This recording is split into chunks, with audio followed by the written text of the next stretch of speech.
تواعدتم لاختلفتم في الميعاد ولكن ليقضي الله أمرا كان مفعولا ليهلك من هلك عن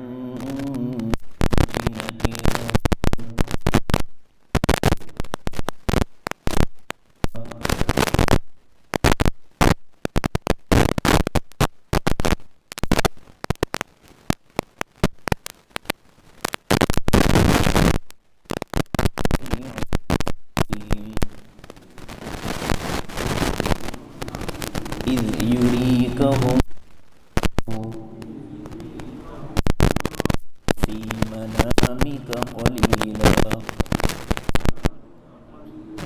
ولو أراكهم كثيرا لفشلتم ولتنازعتم في الأمر الله سلم إنه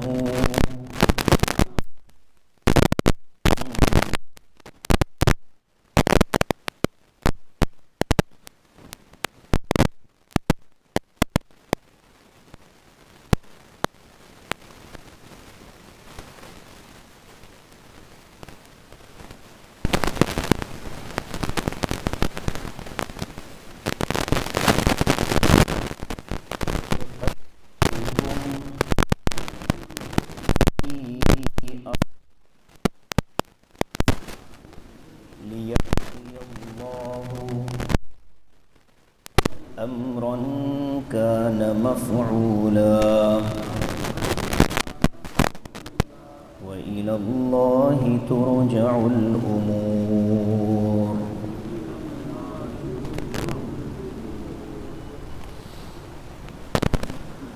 إذ أنتم بالعدوة الدنيا، وہ وقت یاد کرو جب تم قریب والے کنارے پر تھے، وَهُمْ بِالْعُدْوَةِ الْقُصْوَى، اور وہ کافر دور والے کنارے پر تھے، وَالرَّكْبُ أَسْفَلَ مِنْكُمْ، اور وہ قافلہ تمہارے نیچے کنارے سے جا رہا تھا، وَلَوْ تَوَاعَدْتُمْ، اگر تم آپس میں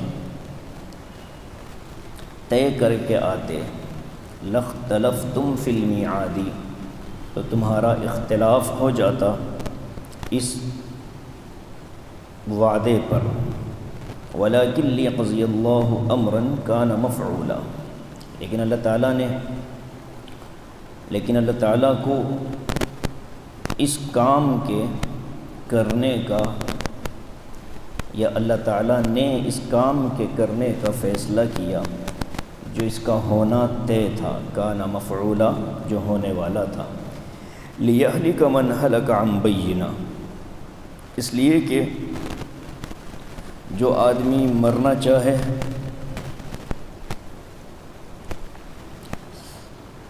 وہ مر جائے اس حال میں کہ حق واضح ہو گیا، یا لیہلک من ہلک عن بینہ، کہ وہ آدمی جو ہلاک ہو تو وہ اس کے بعد ہلاک ہو جائے کہ اس کے سامنے بات واضح ہو گئی، وَيَحْيَا مَنْ حَيَّ عَنْ بَيِّنَةٍ، اور جو زندہ رہنا چاہے یا وہ جو زندہ رہ جائے تو وہ زندہ رہے اس حال میں کہ اس کے سامنے حق واضح ہو گیا، وَإِنَّ اللَّهَ لَسَمِيعٌ عَلِيمٌ، اور بے شک اللہ تعالیٰ خوب سننے والے اور بہت جاننے والے ہیں۔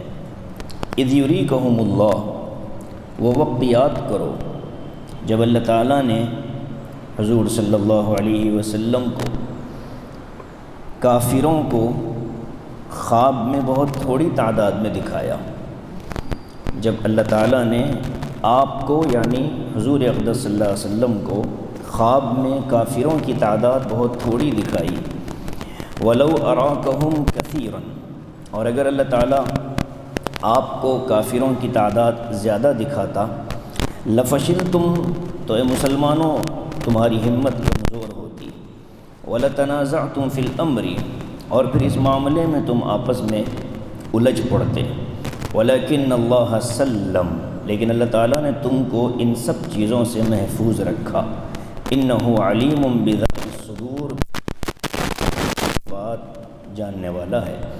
وَإِذْ يُرِيكُمُوهُمْ إِذِ الْتَقَيْتُمْ فِي أَعْيُنِكُمْ قَلِيلًا، وہ وقت بھی یاد کرنے کے قابل ہے جب اللہ تعالیٰ نے تمہیں کافروں کی تعداد کو، جب کہ تم ان کے مقابلے میں آئے، تمہاری آنکھوں میں بہت تھوڑی دکھائے، وَيُقَلِّلُكُمْ فِي أَعْيُنِهِمْ، اور تمہاری تعداد بہت تھوڑی دکھائی کافروں کو، لِيَقْضِيَ اللَّهُ أَمْرًا كَانَ مَفْعُولًا، تاکہ اللہ تعالیٰ اس کام کو مکمل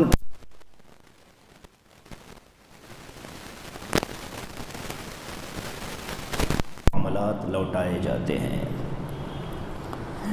ترجمے سے اندازہ ہو گیا ہوگا کہ غزوہ بدر ہی سے متعلق مضمون چل رہا ہے۔ غزوہ بدر میں چونکہ حضور اقدس صلی اللہ علیہ وسلم کے ساتھ مسلمانوں کی تعداد بڑی کم تھی اور مشرکین کی تعداد مقابلے میں آنے والوں کی بہت زیادہ تھی، اور اس غزوے کا جو پس منظر تھا وہ بھی یہی تھا کہ مدینے سے مسلمانوں کے نکلنے کا جو مقصد تھا، جو ہم نے اسی صورت کے ابتدا میں بالکل ہم پڑھ کر کے آئے ہیں، تُرِيدُونَ أَنَّ غَيْرَ ذَاتِ الشَّوْكَةِ لَكُمْ، کہ تم قافلے کی نیت سے نکلے تھے، لیکن اللہ تعالیٰ نے یہ فیصلہ کیا کہ حق واضح ہو جائے، تو مسلمانوں کے نکلنے کا جو مقصد تھا وہ بھی کوئی لڑائی اور جنگ نہیں تھا، بلکہ قافلے کا راستہ روکنا تھا، اور مشرکین جو مکے سے نکلے تھے وہ بھی جنگ کے ارادے سے نہیں بلکہ اپنے قافلے کو بچانے کی نیت سے نکلے تھے، تو دونوں کے نکلنے کے مقاصد الگ تھے۔ فرمایا کہ وہ وقت یاد کرنے کے قابل ہے جب تم قریب والے کنارے پر تھے، عدوہ کنارہ، دنیا قریب، دنیا کو بھی دنیا اسی لیے کہا جاتا ہے کہ یہ آخرت کے مقابلے میں انسان کے قریب ہوتی ہے، اور سورہ نجم میں لفظ آیا ہے ثم دنا، کہ پھر حضور قریب ہوئے، تو دنیا کہتے ہیں قرب والی چیز کو، قربت کو۔ تو اللہ تبارک و تعالیٰ فرماتے ہیں کہ مسلمان جب نکلے تھے مدینے سے تو مسلمانوں کے پہنچنے سے پہلے ہی مشرکین پہنچ چکے تھے بدر کے مقام پر، اور وہ اس جگہ قیام کر چکے تھے جہاں کی زمین بھی سخت تھی، پانی بھی قریب تھا۔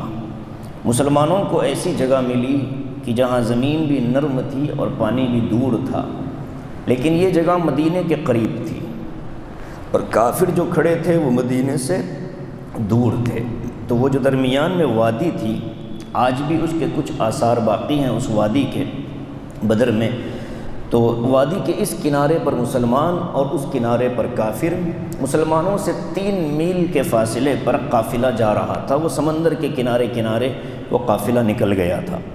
تو زمین کی جو جغرافیائی کیفیت تھی اللہ وہ بتا رہے ہیں کہ تم کہاں تھے، مکے کے مشرکین کہاں تھے، قافلہ کہاں تھا، یعنی مسلمان مدینے سے نکلے قافلہ روکنے، مشرکین مکہ سے نکلے قافلہ بچانے، نہ قافلہ ان کی زد میں آیا نہ قافلہ یہ قافلے تک پہنچے، بلکہ نکلے تھے کسی اور مقصد سے، پیش آ گیا کوئی اور معاملہ، اس کو اللہ بیان فرماتا ہے۔ تو اب یہ کہتے ہیں کہ مسلمان مدینہ ہجرت کر کے صرف 1 سال ہوا تھا، دوسرا سال تھا، رمضان کا مہینہ تھا، اور مشرکین بھی مسلمانوں کی ہجرت کے بعد ڈرے اور سہمے رہتے تھے کہ کہیں مدینہ اور مدینے کے آس پاس کے لوگوں کی طاقت مل کر کے مسلمان کہیں ہم پر حملہ نہ کر دیں، تو ایک طرح کا خوف مشرکین مکہ میں تھا۔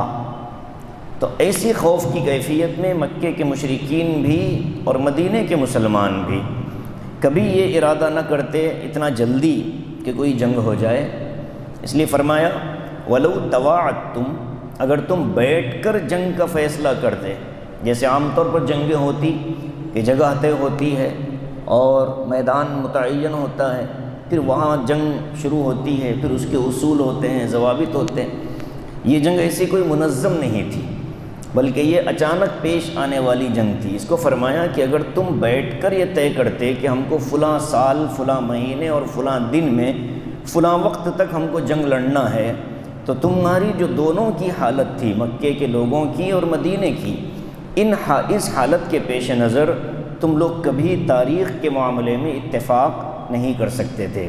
لَاخْتَلَفْتُمْ فِي الْمِيعَادِ، تو اس تاریخ کے بارے میں تمہارا آپس میں اختلاف ہو جاتا۔ مسلمان یہ کہتے کہ ابھی رمضان ہے، رمضان کے بعد ہوگی، مشرکین یہ کہتے کہ رمضان کے بعد ہماری مشغولیت ہے اس لیے بعد میں ہم لڑیں گے، تو اختلاف ہو جاتا۔ یہ فرمایا، لیکن بعض چیزیں جو بظاہر ہمارے لیے غیر منظم سمجھ میں آتی ہیں اور غیر مرتب نظر آتی ہیں، اللہ تبارک و تعالیٰ کی اس میں حکمتیں بہت زیادہ پوشیدہ ہوتی ہیں۔ ارے ہم نے تو سوچا بھی نہیں تھا اور یہ چیز ہو گئی، تو بظاہر ہمارے لیے یہ چیز نہیں ہے، لیکن من جانب اللہ اس میں حکمتیں بڑی ہوتی ہیں۔ اللہ اپنی حکمت بیان کرتا ہے۔ وَلَٰكِن لِيَقْضِيَ اللَّهُ أَمْرًا، تم دونوں اگر طے کرتے تو کبھی یہ تاریخ طے ہی نہ ہوتی، لیکن اللہ تبارک و تعالیٰ نے جو فیصلہ کر لیا تھا اس فیصلے کو پورا کرنا اللہ کی منشا میں تھا۔ لِيَقْضِيَ اللَّهُ أَمْرًا، تاکہ اللہ تعالیٰ اپنا وہ فیصلہ پورا کر دے، کان مفعولا، جس کا ہونا طے تھا، یعنی آسمانوں سے جس کی نصرت کے وعدے اللہ نے فرما دیے تو ہونا ہی تھا۔ بظاہر تم کو کچھ خوف محسوس ہوا، کچھ ڈر لگا، فرماتے ہیں کہ مقصد ایک کہ اللہ اپنا فیصلہ کر دینا چاہتا تھا۔ دوسری منشا جو تھی وہ یہ تھی کہ مکے سے ہجرت کے بعد مدینے کے مسلمانوں کو اور خود رسول کریم صلی اللہ علیہ وآلہ وسلم کو اور آس پاس کے قبائل کو اور دیگر عرب کے علاقوں کو جنگ بدر کے بعد ہی اسلام کی حقانیت سمجھ میں آئی کہ بھائی یہ کوئی معمولی مذہب نہیں ہے، اس لیے کہ 313 لوگ 1000 منظم مسلح لشکر کے مقابلے میں ڈٹے ہیں، اس کے پیچھے کوئی طاقت ہے۔ اسباب کی دنیا میں تو یہ چیز ناممکن ہے، لیکن کوئی ایسی طاقت ان کے پیٹھ پیچھے ہے جو ان کی مدد کر رہی ہے۔ تو اس طرح سے ایک چیز واضح ہو گئی کہ مسلمان کمزور نہیں ہے، ان کے پیچھے طاقت ہے۔ اب وہ طاقت کی پہچان کب ہوگی؟ جب آدمی مسلمان بنے گا، جب آدمی ایمان میں آئے گا۔ تو اللہ نے غزوہ بدر کے ذریعے سے، جیسے اوپر کی آیت میں فرمایا نا، یوم الفرقان، حق اور باطل کے فرق کرنے والا دن تھا وہ بدر کا دن۔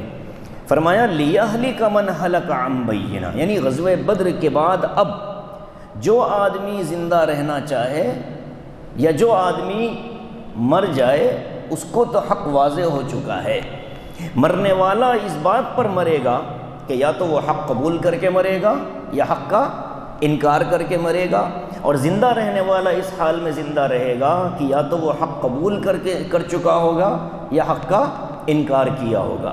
تو اس آیت کا مطلب یہ ہوا کہ غزوہ بدر کے بعد اب جو لوگ زندہ ہیں ان کے سامنے دو راستے ہیں، اگر مر رہے ہو تو ہدایت لے کر کے مرو گے، زندہ رہو گے تو ہدایت لے کر کے زندہ رہو گے، ایک راستہ نہیں تو اس حال میں مر جاؤ گے کہ تمہارے سامنے حق واضح ہو چکا تھا لیکن تم نے ہدایت قبول نہیں کی۔ لیہلک من ہلک عن بینہ، کہ وہ آدمی مرے اس حال میں کہ حق واضح ہو چکا تھا لیکن اس نے قبول نہیں کیا۔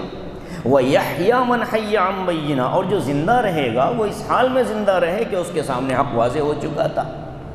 ایک مطلب اس آیت کا یہ ہے۔ دوسرا مطلب جو بہت سے مفسرین نے منتخب کیا وہ یہ کہ یہاں ہلاکت اور حیات، اس سے مراد ایمان اور کفر ہے۔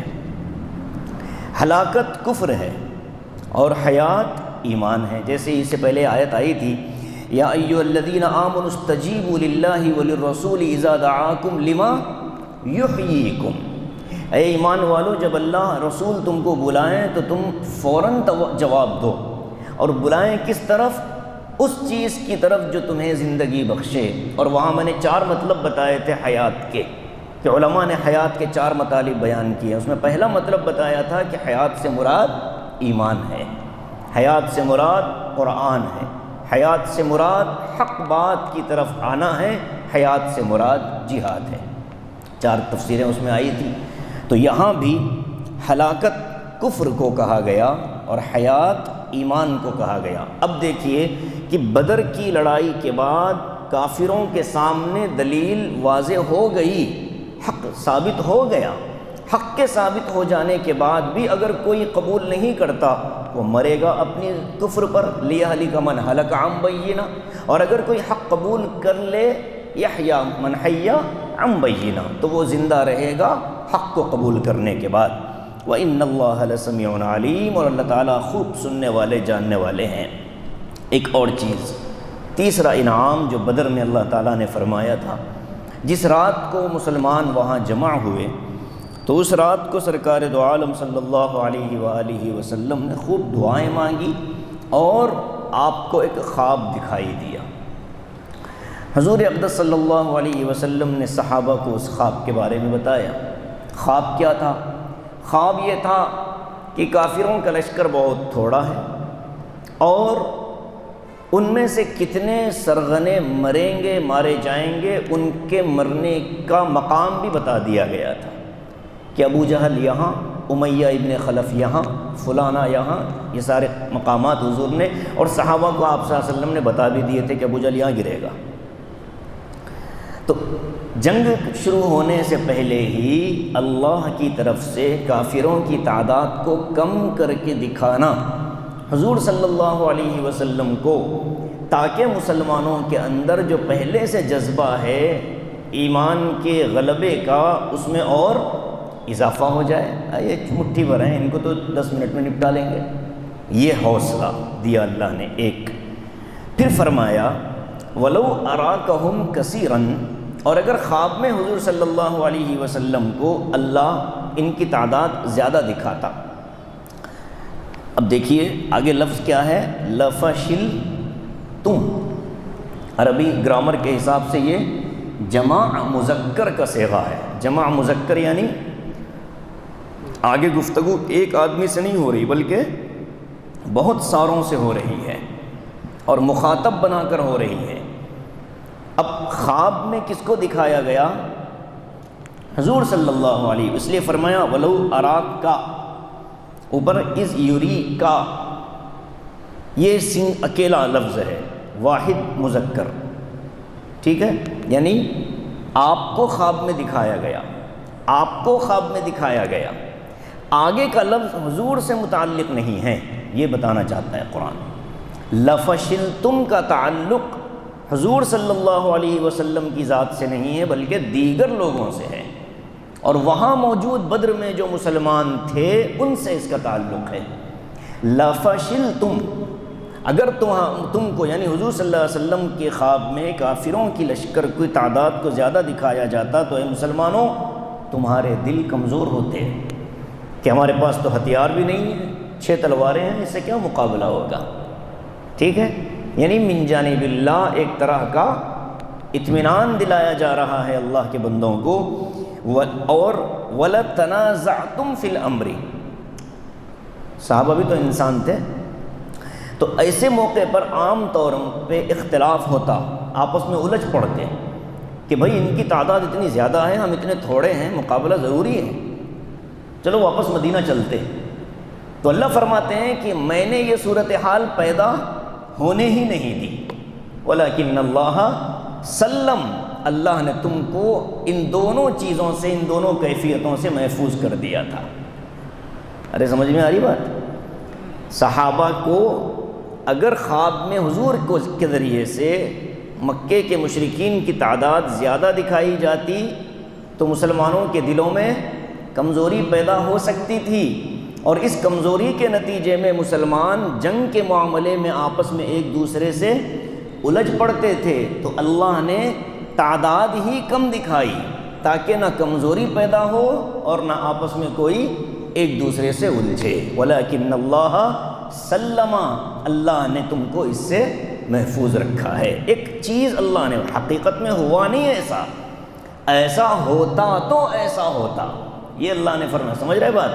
ہاں، ایسا ہوتا تو یہ ہوتا، ایسا ہوا ہی نہیں تو یہ بھی نہیں ہوا۔ اس کو سمجھیے گا، بہت نازک چیز ہے۔ انہ علیم بذات، ہاں انہ علیم، یعنی یوں سمجھ لیجئے بالفرض والمحال، انہ علیم بذات الصدور، اس لیے کہ اللہ تبارک و تعالی دلوں کے حال جانتا ہے۔ ایسا ہوتا تو یہ ہو جاتا، کیونکہ میں تمہارے دل کی کیفیت جانتا ہوں، لہذا ہم نے یہ چیز ہی پیدا نہیں کی تاکہ یہ وجود میں ہی نہ آئے۔ اب ایک اور چیز ہوئی، یہ تو حضور صلی اللہ علیہ وسلم کو خواب میں دکھایا گیا کہ تعداد کم تھی، جب جنگ میں مسلمان اور کافر لشکر ایک دوسرے کے مقابل میں آیا تو اب اللہ تبارک و تعالی نے ایک دوسرا انعام یہ بھی کیا کہ جو خواب حضور صلی اللہ علیہ وسلم کو دکھایا گیا اسی کیفیت کو حقیقت میں بدل کر صحابہ کو دکھا دیا گیا۔ یعنی رات کو خواب میں حضور نے دیکھا کہ تعداد بڑی کم ہے، مسلمان جب لشکر لے کر میدان میں آئے تو مسلمانوں کو بھی کافروں کا لشکر بہت تھوڑا دکھائی دے رہا تھا، یہاں تک آیا ہے کہ اب عبداللہ ابن مسعود رضی اللہ تعالیٰ عنہ نے اپنے ساتھی سے پوچھا کہ یار یہ کتنے ہوں گے؟ تفسیر رازی میں ہے یار یہ کتنے ہوں گے؟ 80-90 ہوں گے۔ عبداللہ ابن مسعود کہتے ہیں، تو ساتھی کہتے ہیں کہ نہیں مجھے لگتا ہے کہ 100 ہوں گے، جبکہ ہیں کتنے؟ 1000۔ یہ اللہ کی قدرت ہے، تعداد کم کر کے دکھا دے، اللہ کے لیے کیا بعید ہے۔ ارے بھائی کسی کی آنکھ میں بھینگاپن آ جائے تو اس کو ایک کے کتنے دکھتے ہیں؟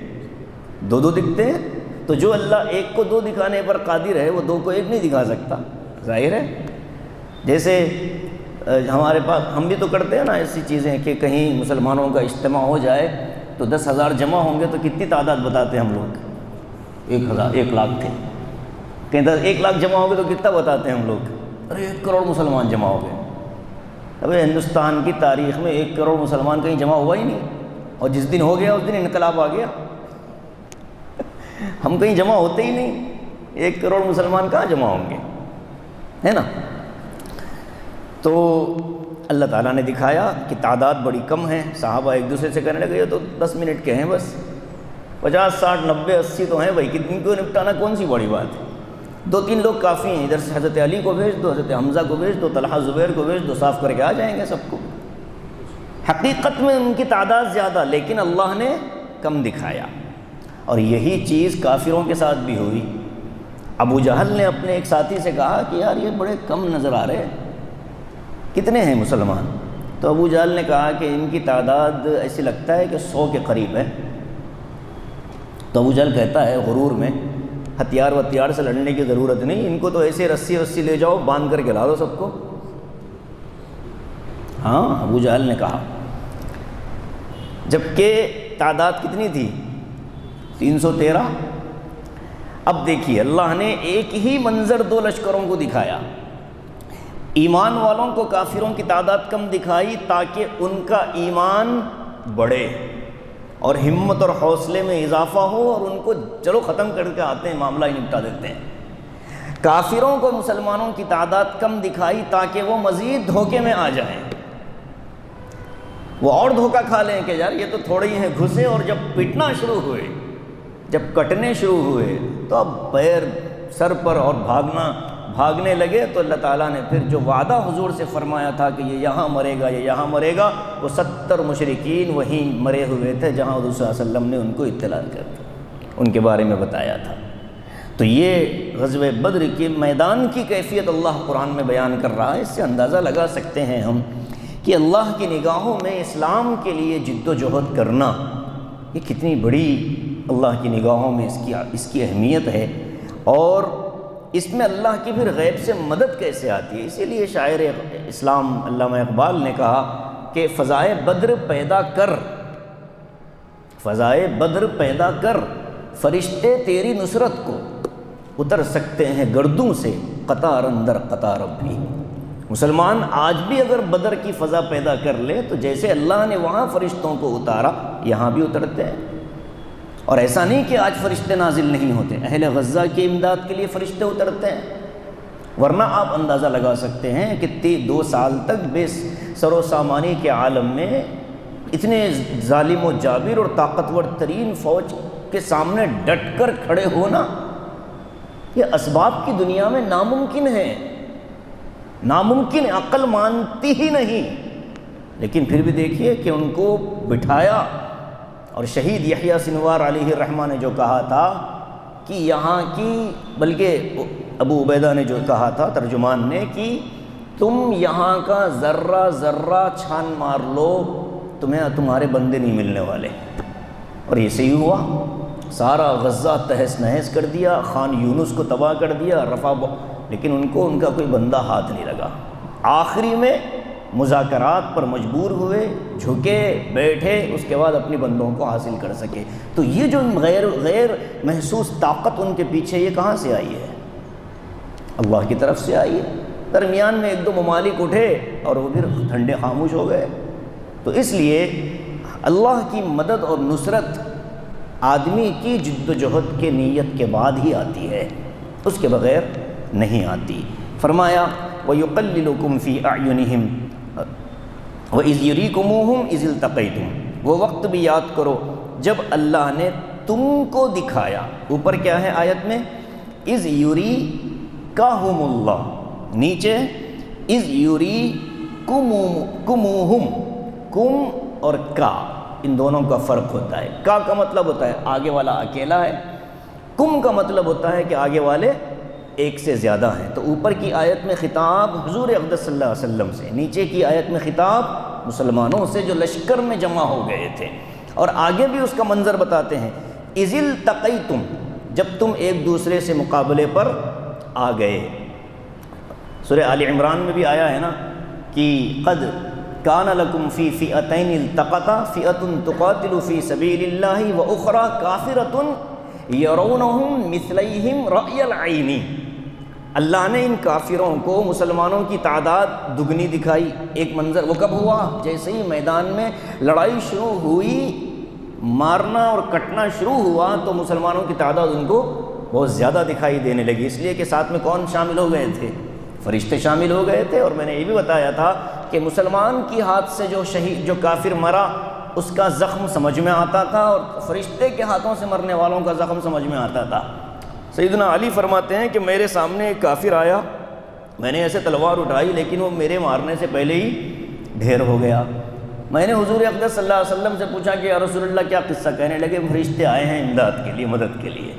تو فرشتوں کے ہاتھوں سے مرنے والوں کے جسم پر جو زخم تھے وہ کالے کالے اور سیاہ سیاہ تھے، اور مسلمانوں کے ہاتھوں سے مرنے والوں کے زخم تازہ تھے، لال لال تھے۔ تو یہ فرق تھا بدر میں مرنے والوں کا۔ سب کو ملا کر کے ایک ہی گڈھے میں ڈال کر اللہ کے رسول صلی اللہ علیہ وسلم نے ان کو زمین میں برابر کر دیا تھا۔ تو فرماتے ہیں اِذِ الْتَقَيْتُمْ فِي أَعْيُنِكُمْ قَلِيلًا، وہ دن یاد کرو کہ جب تم دونوں آپس میں ایک دوسرے کے مقابلے میں تھے، اللہ نے تمہاری نگاہوں میں ان کو تھوڑا دکھایا، وَيُقَلِّلُكُمْ، اور تمہیں تھوڑا دکھایا، فِي أَعْيُنِهِمْ، ان کی نگاہوں میں۔ کیوں؟ لِيَقْضِيَ اللَّهُ أَمْرًا كَانَ مَفْعُولًا، اگر حقیقی تعداد سامنے آ جاتی، فرشتے بھی ایک دم دکھتے تو ابو جہل بھی تو بھاگ نکلتا تھا۔ اللہ تو یہ چاہتا تھا کہ گھیر گھار کر ان کو میدان بدر میں لایا جائے، مسلمانوں کی حقانیت کو واضح کیا جائے، تاکہ پورے عالم عرب کے اندر اسلام کی صداقت اور سچائی کا علم بلند کیا جائے۔ لِيَقْضِيَ اللَّهُ أَمْرًا، تاکہ اللہ پورا کر دے اس کام کو، کان مفعولا، جو پورا ہونے ہی والا ہے۔ وَإِلَى اللَّهِ تُرْجَعُ الْأُمُورُ، تمام معاملات اللہ ہی کی طرف لوٹائے جاتے ہیں۔ آگے کی آیتوں میں اللہ تعالیٰ نے پھر میدان میں کھڑے ہونے کا طریقہ اور دشمن کے مقابلے میں کیا آداب مسلمانوں کو اختیار کرنے چاہیے، اس پر اللہ نے گفتگو فرمائی ہے۔ اور میدان بدر ہی سے متعلق آگے ایک اہم ترین ایک واقعہ بھی اللہ بیان فرما رہے ہیں، انشاءاللہ اس کو اگلے درس میں پڑھیں گے۔ اللہ تعالی ہم سب کے اندر حوصلہ ہمت پیدا فرمائیں، اور بدر والے مسلمانوں کی جو صفات اور ان کی خوبیاں تھیں، اللہ ہمارے اندر اس کے کچھ آثار ظاہر فرمائے۔ آمین، وآخر دعوانا الحمدللہ۔